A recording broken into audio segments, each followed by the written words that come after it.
What's shaking YouTube? It's the Angel of Authenticity here, live outside the motorcycle shop, and in my stick fort, it's just really coming along quite nicely. I actually got, I actually got my little furnace I made up there. I haven't mortared it up or nothing yet. It's a little rough looking right now because I got like extra metal around it, you know, because I smothered my fire out the last time. But like, when life gives you choices, you know, and you know it's our job to persevere, you know, against evil, against the things in the world that make us challenged.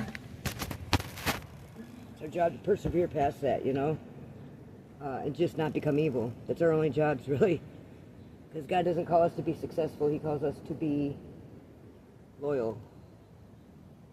And that doesn't mean going to church. It has nothing to do with it. That is rooted in the most evil thing that we got going on this earth right now. That enforcement and churches have all of our relief funds and things like that. It was not by accident, and it was not by corruption within the church. It was built with that foundation in mind. Bet that. But anyway, now I'm not saying everybody that goes to church is evil. That's not what I'm trying to say. I'm not saying that, because everybody on this earth has been lied to. And so I'm not passing blame by any means, but I am saying the established church is definitely Satan and the gang at its finest, doing its finest work there. And so is the U.S. government and the world's government, not U.S., world's government. We were never meant to have borders, boundaries, enforcement, incarceration. All of our money in every county that you live in, you go look at the percentage of how many, you know, how much of your dollars are going for your highways, your homeless, you know, your sickness, you know, all of that. It's like, if they had to give us money along the way, man, they got bitter about it too, you know. Sure, we'll give them money. We'll give them lots of money. We need nice new jails to keep them in. We need nice this and that and whatever and whatnot. We won't have to give it out as charity, they say.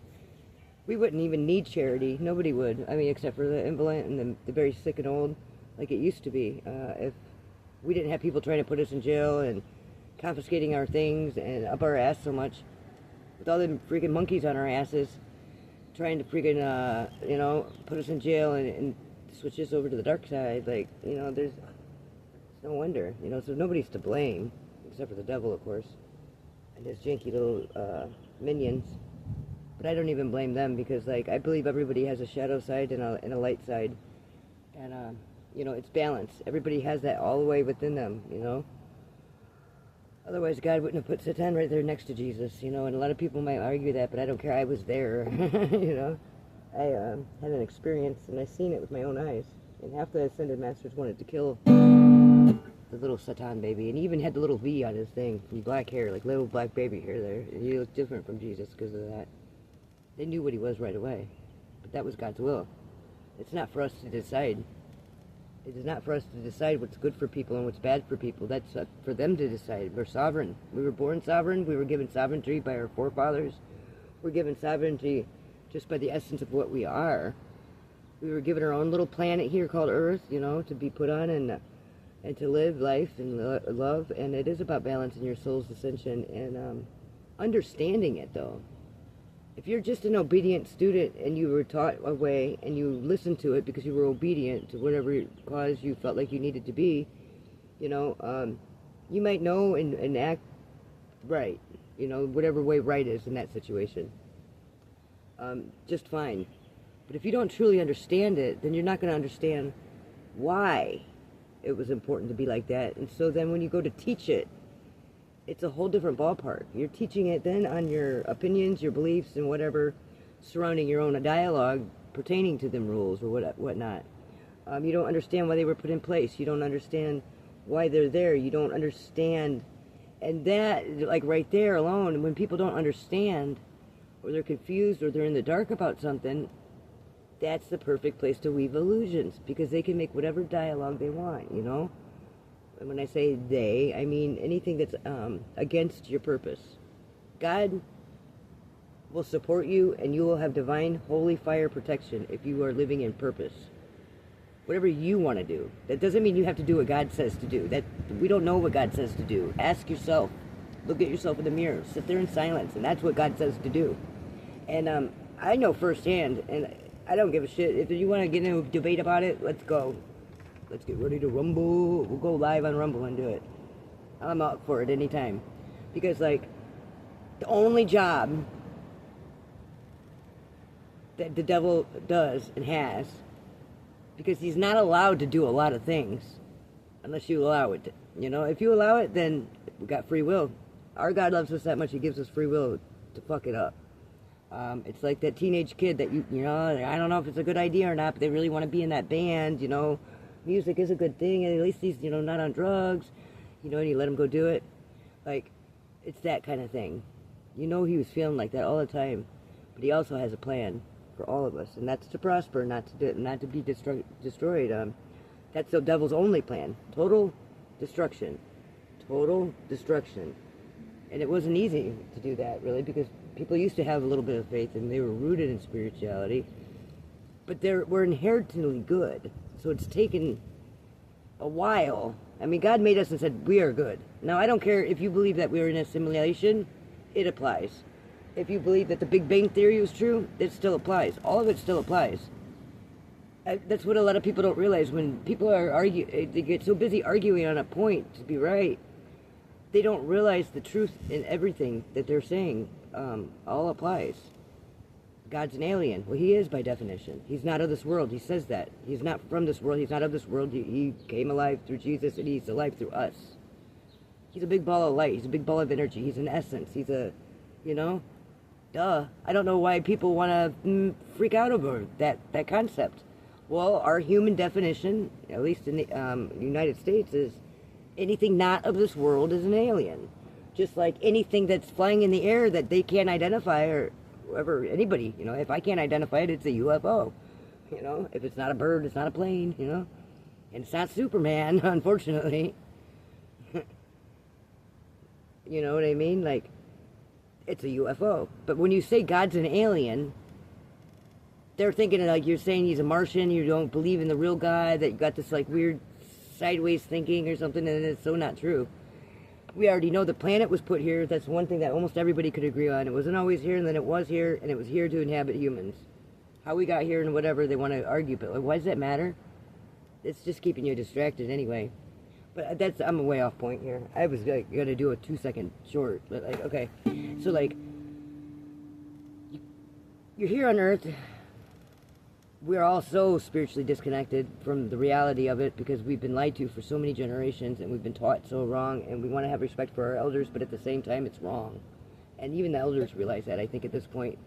And I had a lot in my life, a lot of elders in my life that realized that, and they couldn't really uproot their whole way of living and way of doing things, I think, at the time, because it's just too much. I mean, like, let's be honest. You know what I mean? Can everybody just pack a bag and walk away and go on a Jesus journey? I mean, I can, but, like, I couldn't always. When I had my children at home and things like that, I couldn't do that. That's the only reason I didn't just go nomadic then, you know? But, I'm a professional meanderer. I don't know if you know this about me. I haven't always been that way, though. It was my point.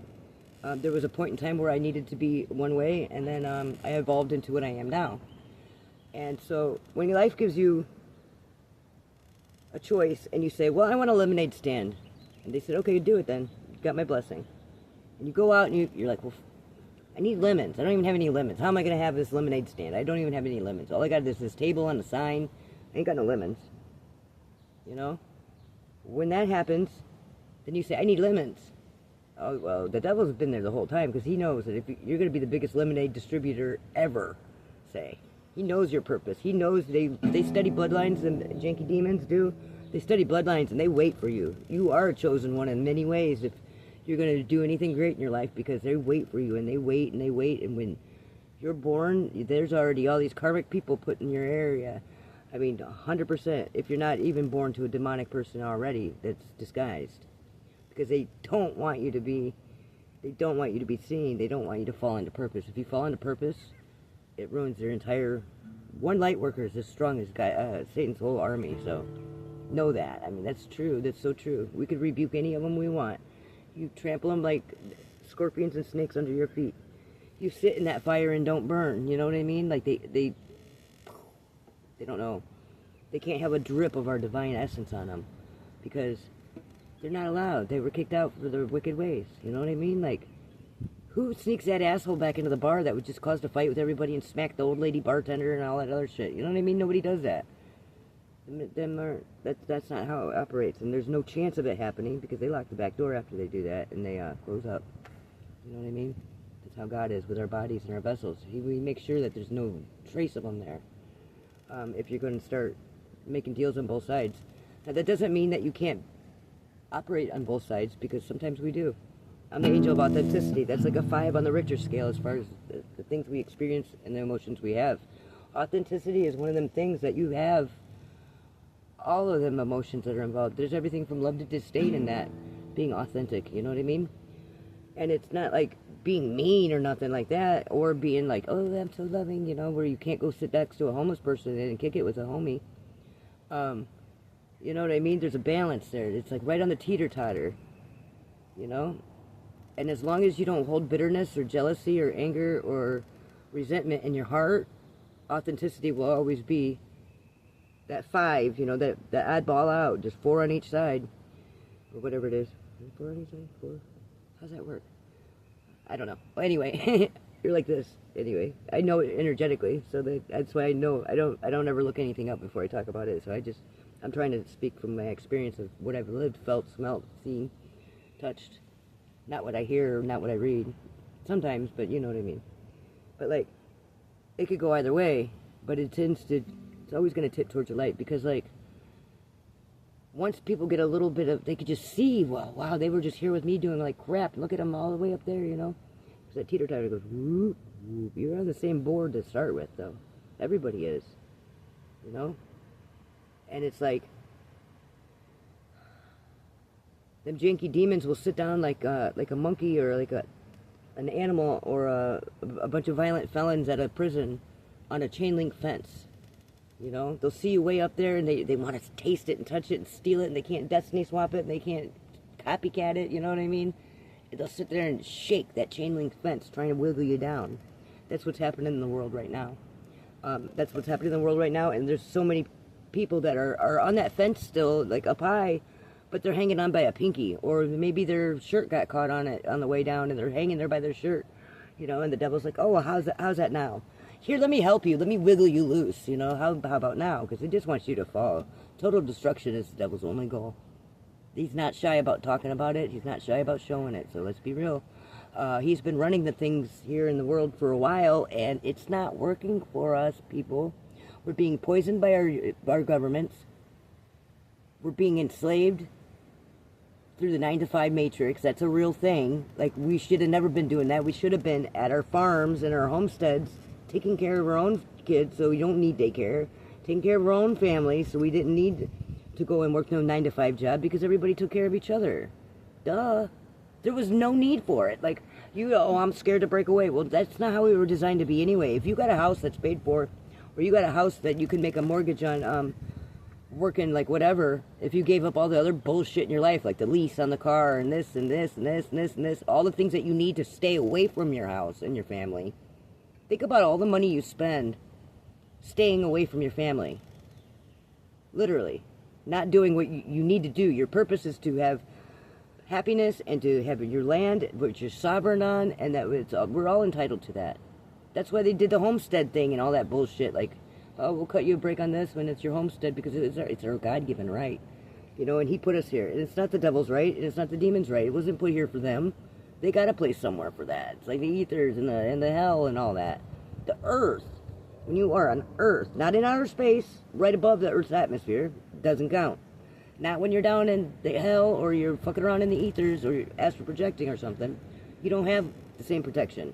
Well, you might somewhere. I mean, I don't know. Maybe the protection comes soul by soul, like, but as a general rule, you don't.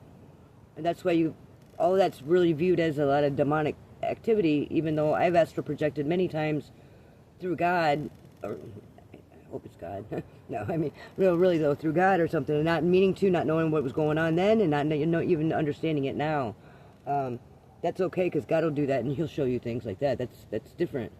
But when you actually intend to go do it, and you practice it, and you want to go do it, and you're like going back and forth all the time, so you can get up on your witch's brooms or whatever the fuck you do, and the witching hour, you know, and try to monitor people through objects, places, peoples, and things. That's not allowed. Not only is that like low life, it's not something you should be trying to do and aspire for. Not only is it breaking cosmic and spiritual law, it just breaks ethics and integrity. You know, we should have enough respect for each other to have privacy. And that's something that's gone in this world nowadays. Like, that's why I'm the angel of authenticity. You know, I protect what is true. I protect what is real. And to a lot of people, they could really cast a lot of stones at me because they have antics against me because I have a lot of purpose in my life. Many people that I've been around and that I know and that even my blood, like, they don't realize what my purpose is, that I've known it for a long time. And it's far greater than keeping a family together, one family.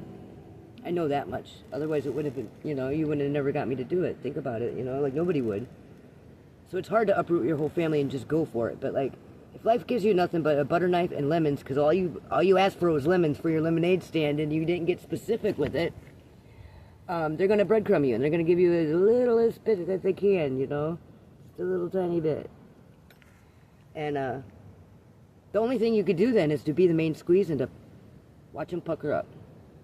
So until next time, the Angel of Authenticity reminding you to get real. Stay that way.